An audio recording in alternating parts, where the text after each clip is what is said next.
সেদিন শ্রাবণ মাসের লাস্ট সোমবার পুজো করে দেন 7 সমুদ্র 13 নদী পেরিয়ে আমি পৌঁছে গেছিলাম শুটিং ফ্লোরে। 7 সমুদ্র 13 নদী পেরিয়ে দেখতেই পাচ্ছ তোমরা আমি শুটিংয়ে যাচ্ছিলাম।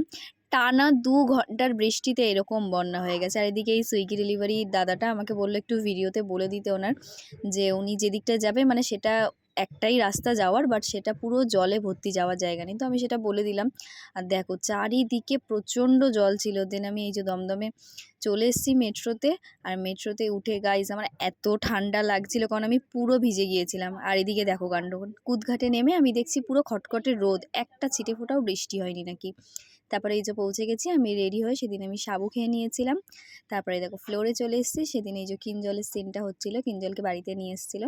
দেন সেদিন ছিল গাইজ আমাদের আউটডোর শ্যুট। তোমরা অলরেডি দেখে নিয়েছো টেলিকাস্টে আউটডোর সিনটা।